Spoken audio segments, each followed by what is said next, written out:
चाचा जी नमस्ते। नमस्ते। मेरा नाम रंजना है। मेरा नाम वर्षा है। मेरा नाम सारिका है। मेरा नाम खुशी है। मेरा नाम रणधीर है। ठीक है, पूछो।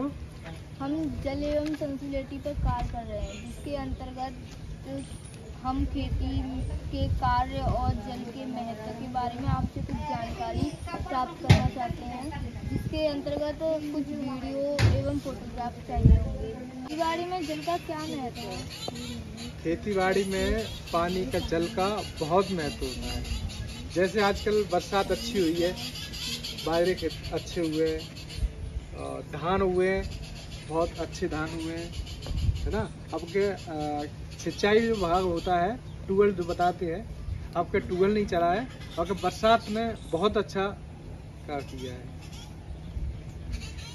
चाचा जी, हम कम पानी खर्च करने वाली विधियों या तकनीकों का भी इस्तेमाल कर सकते हैं। हाँ, जैसे कि कुछ वो होते हैं, सरोवर होते हैं, जैसे सरोवर इकट्ठा पानी करते हैं ना, इकट्ठा पानी कर लो, तालाब का पानी हो गया। हाँ, तो उसको दे देते हैं।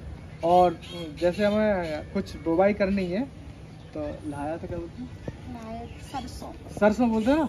सरसों में 2 पानी लगती हैं, तो 2 पानी में आपकी सरसों हो जाती है। पानी कम लगता है उसमें, मेहनत भी कम लगती है, सब हो जाता है। जल स्रोत से जल कम हो जाने पर आज की तरह यूं जल की सुविधा भी नहीं थी, ऐसे हमारे सामने क्या स्थिति होती है? जैसे आपने क्वेश्चन सही किया है। जैसे बरसात नहीं होती है तो जल कम होता है, और जल की सिंचाई के लिए आजकल तो, पहले तो वो चलते थे, इंजन वाले ट्यूबवेल चलते थे। अब क्या है, इलेक्ट्रिक समर चालू हो गई है, तो खेतों में समर लग गई है आजकल, तो उससे पानी देते हैं। चाचा जी, पहले सिंचाई कौन कौन से साधन से होती थी? पहले जो कुआं बनाते थे, पहले कुआं में वो होती थी, क्या चलते हैं वो, चरखा टाइप में चलता था। जैसे नीचे वो गया भर के आता था वो, तो एक दूसरे में कुड़ जाता था, उसमें टप होता था, एक टप में से पानी जाता था, तो वो बैल होते हैं, बैल होते थे, बैल चरखा चलाते थे जो ऐसे, तो उससे कुछ बना के नहीं, तो उसमें वो चलता था पानी। उसमें सालों जाने महीनों भर पानी भरते थे उस खेतों में। आज क्या है, अब तो समर लगे हैं, तो अच्छी सुविधा हो गई है। अब क्या है कि वो चलती थी नहर गांव में, तो उसमें छोटे छोटे बना देती हैं गांव के, जे गांव के लिए जा रहा है, तो उसमें से नाले टाइप में बना देते, तो उसमें पानी आता है, तो उससे सिंचाई होती थी। बरसात का पानी छूटता है। आप कुछ बताओगे सिंचाई के बारे में? थोड़ा बहुत आता है मेरे पर, जितना मुझे अनुभव है। बताओ। सिंचाई के बारे में देखो, ऐसा है, आजकल तो हमने तो समर देखा है, कुएं हमने छोटे से पे देखे थे, अब बड़े हो गए हैं तो हमने समर देखा है। ट्यूबवेल का भी ख़त्म हो चुका है, अब ये समर चल रही है इलेक्ट्रिसिटी वाली, इनको ऑन करते हैं, और जितना तुम्हारा खेत होगा उसी समय या पानी की पूर्ति की जाती है खेतों में। अगर तुम्हें 3 बार या 4 बार लगाना हो तो उसी से लगाते हैं। चाचा जी, पहले लगभग 40 वर्ष पहले कौन कौन सी फसलें उगाई जाती थी?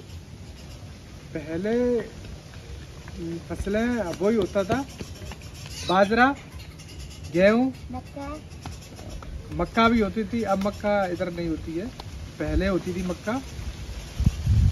पर ऐसा है कि जो मिट्टी की उपजाऊ होती है, जो मिट्टी जो उसका जो होता है महत्व होता है, मिट्टी की जांच भी की जाती है ना, उसी के आधार पर बुआई होती है।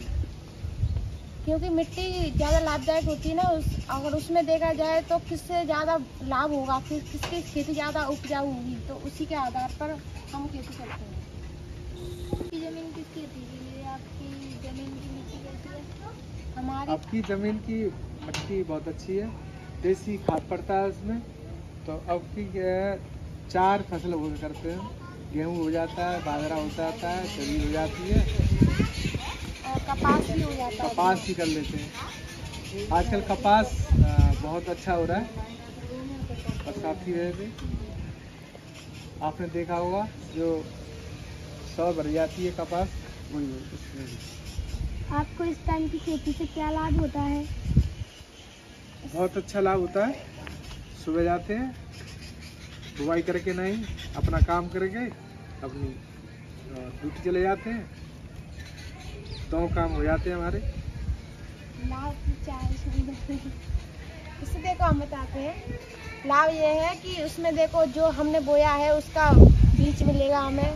हम उस बीज को यूज़ करके या खाने के लिए रख सकते हैं, अन्यथा हम उसके लिए अगले साल के लिए रख सकते हैं उपजाने के लिए। और जो उसका जो नीचे का भाग बचता है वो जानवरों के लिए काम आता है, उसका हम ये करते हैं। और जो उसका बाद का बचता है वो भी जानवरों के लिए काम आता है। जैसे हम बाजरा करते हैं, उसका बूलरा बचता है और बाजरा साइड में हो जाता है। बूलरे को हम जानवरों के लिए नीचे सुखाने के लिए काम करते हैं, और जो बाजरा बचता है उसे हम भी खा सकते हैं, जानवरों को भी खा सकते हैं, दलिया बना देते हैं उनका।